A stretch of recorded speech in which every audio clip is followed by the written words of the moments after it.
have a passion for local history, military conflict stories. These are some of the special interest areas covered by the Bayside U3A Writers Group. Today we're going to find out a bit more about how to get started and maybe even get published. Yes, I mean, it used to be so dancing and like you know, clubs. And we were just captivated by them because they were so glamorous and gorgeous. I need to say that I really enjoyed the piece, and I'm not sure why, because I've never been in a studio like that, but it echoed. And there were various classes and opera performances and all sorts. Very, very beautiful, very relatable, and I can just see Liam keeping a busload of Aussie tourists under control. His quick wrap of tea. Hi Tom, welcome to Over 50 So What? Thank you very much, Carol. So you've been involved with writing for some time. You've written a number of non-fiction books. Yes, I do a lot of writing in the non-fiction space, brought about by my interest in specific causes, such as the dementia cause, because I lost my wife to Alzheimer's disease back in 2009. And I have two grandsons who live with cystic fibrosis. So I write there, I write in the alcohol and other drug sector because through a business friend I got introduced to that area and became fascinated by it.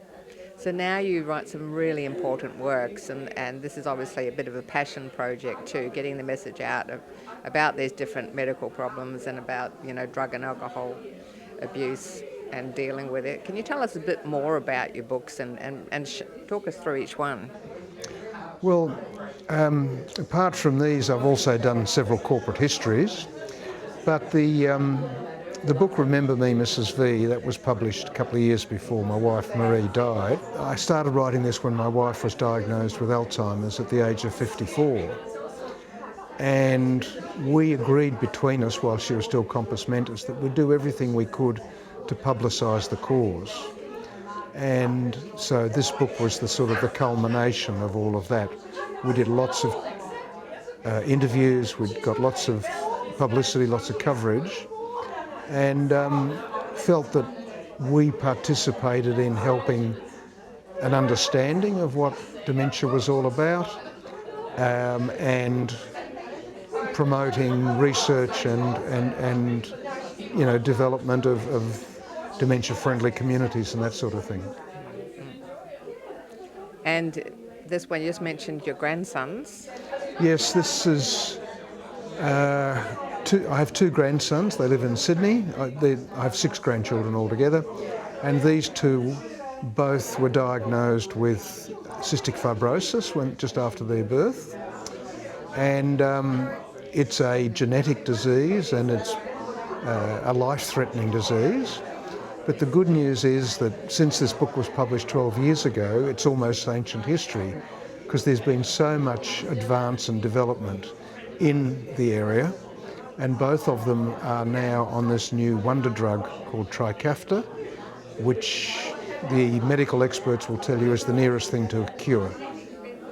Yeah, I think I've heard about that on the news, yes. It's a fantastic advance, but the advances have been coming right the way since their birth.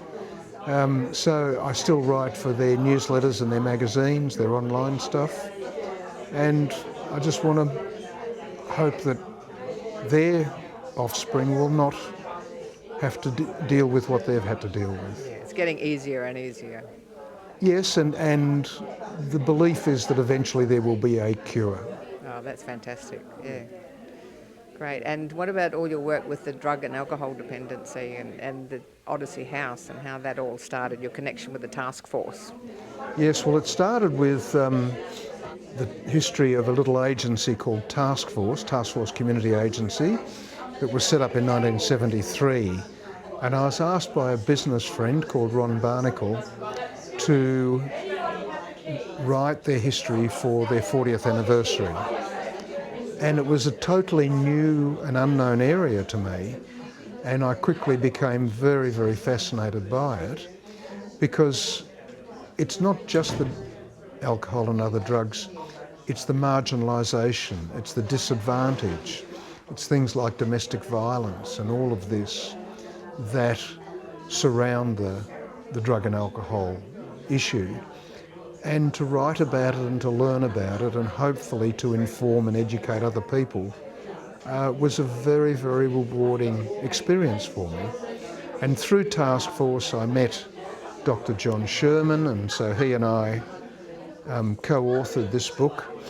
And John's retired now, but he had a clinic in Footscray, and he had 1,000 patients on his books, and all of them, virtually all of them, had heroin as their drug of choice, but they would use whatever came their way. And to meet them and to interview them and to learn their life histories and all of that was just an unbelievable experience for me, because I led a very sheltered life. And now you've been able to pass that on to the readers too, so they get to experience those stories. Yes. One hopes that if we can inform and educate the community, then there will be a more enlightened approach to the treatment, and we won't just try and push them away and isolate them and all of this, because most of them have got very, very tragic stories to tell. And as a result of my work in the area, I met the chief exec of Odyssey House Victoria, and so this was, and they would be the biggest player in the field, and they run what they call therapeutic communities, which is live-in rehabilitation facilities. The one in Melbourne is at Lower Plenty. It's an old Catholic seminary, sorry, and they have their reception and intake centre in Richmond, and they offer a wide range of services to people who are afflicted. And sadly, you know, it's a very hard and a long journey for those people, and of course for their loved ones, for their families and their friends. And you know, it impacts so much of our community. Absolutely. And this is another one? Yes, this one is a drug and alcohol rehabilitation centre that was set up just on the fringe of Bairnsdale in Gippsland, and it's managed by Odyssey House.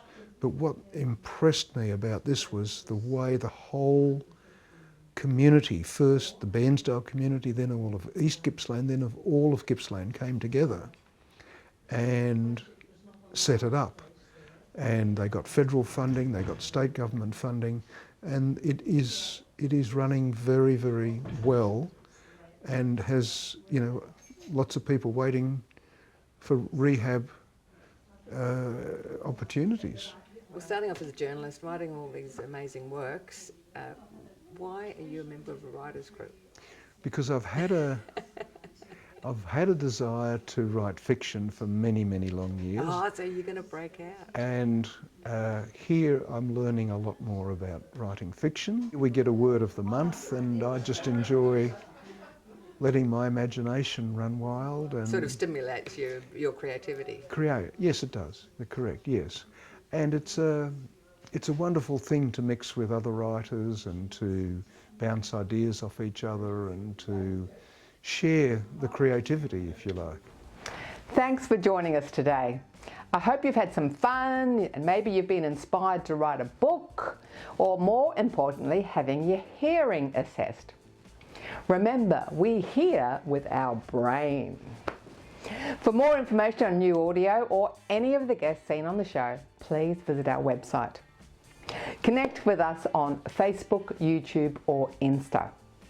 Replays can also be found through the website, YouTube or CTV+. If you haven't got a friend or family member with you today, why not organise that for next week? Now get active, go for a walk or put on some music and boogie around the house. Movement is life. Movement is medicine. I'm Carol O'Halloran. Over 50, so what?